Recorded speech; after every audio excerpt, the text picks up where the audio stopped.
नंदीश्वर बोले, हे प्राज्ञ, अब आप शिव जी का किराता अवतार सुनिए, जिसमें उन्होंने प्रसन्न होकर मूक दानव का वध किया और अर्जुन को वर प्रदान किया। दूत क्रीड़ा में जब श्रेष्ठ पांडवों को दुर्योधन ने जीत लिया, तब वे पराक्रम पतिव्रता द्रौपदी को अपने साथ लेकर दैत्यवन चले गए। उस समय वे पांडव वहां पर सूर्य के द्वारा दी गई स्थालीय बटलोई का आश्रय लेकर सुखपूर्वक अपना समय बिताने लगे। हे विप्रेंद्र, तब दुर्योधन ने महामुनि दुर्वासा को छल करने के लिए आदरपूर्वक प्रेरित किया। तदंतर महामुनि दुर्वासा पांडवों के निकट गए। वहां जाकर 10,000 शिष्यों के साथ दुर्वासा ने मनोअनुकूल भोजन उन पांडवों से प्रेम पूर्वक मांगा। पांडवों ने उनकी बात स्वीकार कर ली और उस समय दुर्वासा आदि प्रमुख तपस्वी मुनियों को स्नान करने हेतु भेज दिया।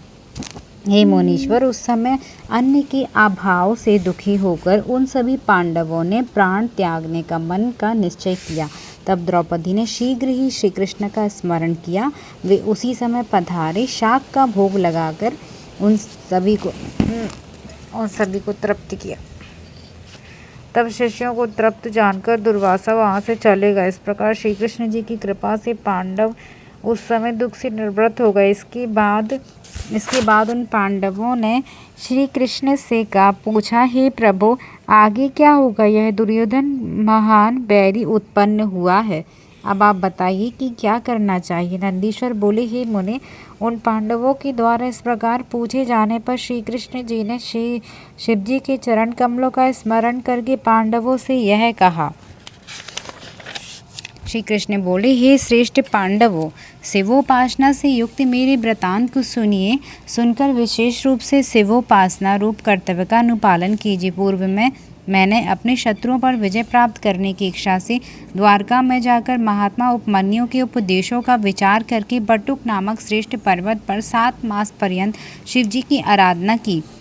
तब भली भांति सेवा किए जाने से परमेश्वर शिव जी मुझ पर प्रसन्न हो गए। विश्वेश्वर ने साक्षात प्रकट होकर मुझे अभीष्ट वरदान दिया। उन्हीं की कृपा से मैंने सभी प्रकार का उत्तम सामर्थ्य प्राप्त कर लिया। हे पांडवों, मैं इस समय भी भोग और मोक्ष देने वाले शिव जी की सेवा करता हूँ, इसीलिए आप लोग भी इस सब प्रकार का सुख देने वाले उन शिव जी की सेवा कीजिए।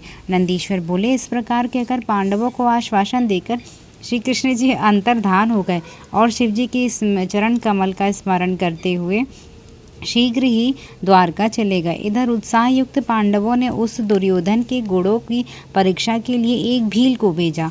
वह भी दुर्योधन के सभी गुणों और पराक्रम का भली भांति पता लगाकर अपने प्रभु पांडवों के समीप लौट आया। हे मुनीश्वर, उनकी यह बात सुनकर पांडव अत्यंत दुखी हुए और अतीव दुखित उन पांडवों ने आपस में कहा, हम लोगों को क्या करना चाहिए और कहाँ जाना चाहिए? यद्यपि हम लोग इस समय युद्ध करने में समर्थ हैं, किंतु सत्यपात से बंधे हुए हैं।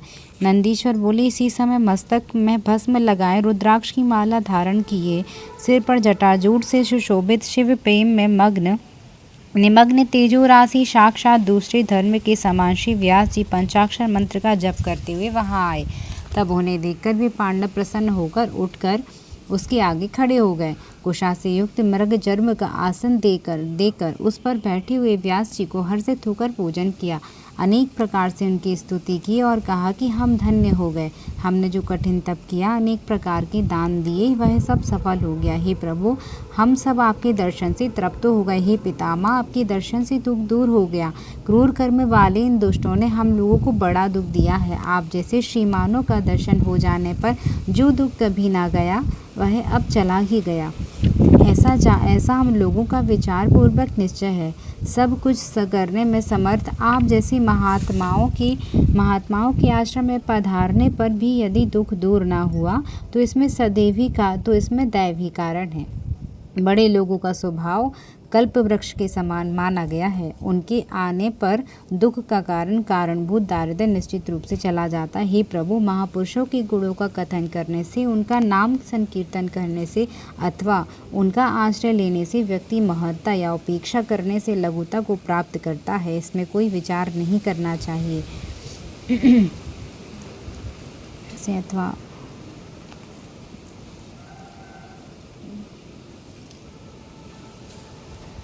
उत्तम पुरुषों में उसमें उत्तम स्वभाव ही ऐसा होता है कि वे दीनजनों पर परिपालन करते हैं। निर्धनता को लोक में परम कल्याणकारी माना गया है, क्योंकि इसके सामने अर्थात लक्ष्य के रूप में दूसरे का उपकार, सज्जनों की सेवा ये ही रहते हैं। उसके बाद जो भाग्य है उसमें किसी का दोष नहीं देना चाहिए। इसीलिए हे सौमेन, आपके दर्शन से हम लोग अपना मंगल ही मानते हैं। आपके आगमन मात्र से हमारा मन हर्षित हो उठा है। अब आप हम लोगों को शीघ्र ही ऐसा उपदेश है जिससे हमारा दुख दूर हो। नंदीश्वर बोले, पांडवों का यह वचन सुनकर प्रसन्नचित हुए महामुनि व्यास जी ने यह कहा, हे पांडवों, आप लोग दुख मत कीजिए। आप लोग धन्य कृत्य हैं जो कि आप लोगों ने सत्य का लोप नहीं होने दिया। सत्पुरुषों का ऐसा अत्युत्तम स्वभाव होता है कि मृत्यु पर्यंत मनोहर फल देने वाले सत्य तथा धर्म का त्याग नहीं करते हैं। यद्यपि हमारे लिए आप लोग तथा वे कौरव दोनों ही बराबर हैं, फिर भी विद्वानों के द्वारा धर्मात्माओं के प्रति पक्षपात उचित कहा गया है। कि पति अंधे तथा दुष्ट धृतराष्ट्र ने पहले ही धर्म का त्याग किया और लोभ से स्वयं आप लोगों का राज्य हड़प लिया। आप लोग तथा वे कौरव दोनों ही उनके पुत्र हैं, इसमें संदेह नहीं है। पिता पांडु के मर जाने पर उन महात्मा के बालकों के ऊपर उन्हें कृपा करनी चाहिए। उन्होंने कभी भी अपने पुत्र दुर्योधन को मना नहीं किया। यदि उन्होंने ऐसा किया होता तो यह अनर्थ ना होता। जो होना था वह हो चुका। होनहार कभी मिथ्या नहीं होता। यह दुर्योधन दुष्ट है, आप लोग धर्मात्मा एवं सत्यवादी हैं, इसीलिए अंत में निश्चित रूप से उसका ही अशुभ होगा। जो बीज यहाँ उसने बोया है यह अवश्य उत्पन्न होगा। इसीलिए निश्चय ही आप लोगों को दुखी नहीं होना चाहिए। इस प्रकार से आप लोगों को अवश्य ही शुभ होगा, इसमें संदेह की आवश्यकता नहीं है। नंदीश्वर बताते हैं कि इस प्रकार महात्मा व्यास जी ने उन पांडवों को प्रसन्न कर लिया। तब युधिष्ठिर आदि पांडवों ने पुनः उनसे यह वचन कहा। पांडव बोले, ही नाथ, आपने सत्य कहा, किंतु मलिन चित्त वाली ये दुष्ट हमें इस वन में भी बार बार निरंतर दुख ही दे रहे हैं। जब वो वन में इसीलिए हे वो हमारे अशुभ का नाश कीजिए, हमें मंगल प्रदान कीजिए। इसके पूर्व श्री कृष्ण ने हम लोगों से यह कहा था कि तुम लोगों को सर्वदा शिव जी की आराधना करनी चाहिए, किंतु हम लोगों ने प्रमाद किया और उनकी आज्ञा से पालन शिथिलता की। अब आप पुनः उस देव मार्ग का उपदेश कीजिए। यह वचन सुनकर व्यास जी बहुत ही प्रसन्न हुए और शिव जी के चरण कमलों का ध्यान करके पांडवों से प्रेमपूर्वक कहने लगे। बोले, हे धर्म बुद्धि वाले पांडवों, मेरी बात सुनो। श्री कृष्ण ने सत्य ही कहा था, क्योंकि मैं ही सदाशिव की उपासना करता हूँ। आप लोग भी प्रेम पूर्वक उनकी सेवा कीजिए, जिससे सदा अपार सुख की प्राप्ति होती रहे। शिव जी की सेवा न करने के कारण ही सारा दुख होता है। उनके अनंतर विचार करके मुनिवर व्यास जी ने पांचों पांडवों में अर्जुन को शिव पूजा के योग्य समझा और इसके बाद उन मुनि श्रेष्ठ ने तपस्या का स्थान निश्चित कर धर्मनिष्ठ पांडवों से पुनः यह कहा। व्यास जी बोले, हे पांडवों, मैं तुम लोगों के हित को जो कह रहा हूँ उसे सुनो। तुम लोग सज्जनों के रक्षक सर्वोत्कृष्ट परम ब्रह्म शिव का दर्शन प्राप्त करो। ब्रह्मा से लेकर त्रिपुरार्ध पर्यंत जो भी जगत दिखाई पड़ता है वह सब शिव स्वरूप है, इसीलिए वह पूजा तथा ध्यान करने योग्य है। शंकर जी सभी प्रकार के दुखों को विनष्ट करने वाले हैं, अतः सभी लोगों को उनकी सेवा करनी चाहिए। थोड़े समय में ही भक्ति से शिव प्रसन्न हो जाते हैं। अति प्रसन्न होने पर महेश्वर भक्तों को सब कुछ दे देते हैं। वे इस लोक में भोग और परलोक में मुक्ति प्रदान करते हैं, यह बात सुनिश्चित है। अतः भोग और मोक्ष का फल चाहने वाले पुरुषों को सर्वदा शिव जी की सेवा करनी चाहिए। शिव जी साक्षात पुरुषोत्तम, दुष्टों के विनाशक, सज्जनों के रक्षक हैं। परंतु सबसे पहले स्वस्थ मन से शक्र विद्या का जप करना चाहिए। श्रेष्ठ कहलाने वाले क्षत्रिय के लिए यही विधि है।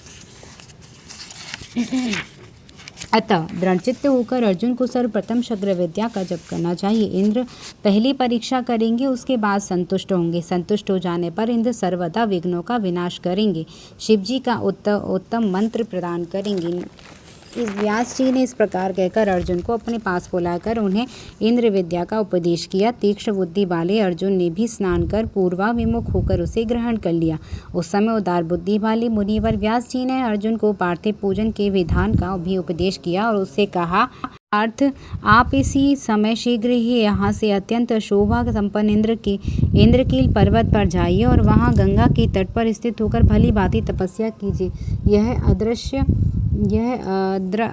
अदृश्य विद्या सर्वदा आपका हित करती रहेगी। मुनि ने उन्हें आशीर्वाद दिया। उसके बाद पांडवों ने कहा, हे श्रेष्ठ राजाओं, आप लोग धर्म का आश्रय लेकर यहाँ निवास करें। आप लोगों को श्रेष्ठ सिद्धि अवश्य प्राप्त होगी, इसमें संदेह नहीं करना चाहिए। उन पांडवों को यह आशीर्वाद देकर शिवजी के चरण कमलों का ध्यान करके मुनीश्वर व्यास क्षण भर में अंतर्ध्यान हो गए। जय जय श्री शिव महापुराणे। हर हर महादेव, हर हर महादेव, हर हर महादेव।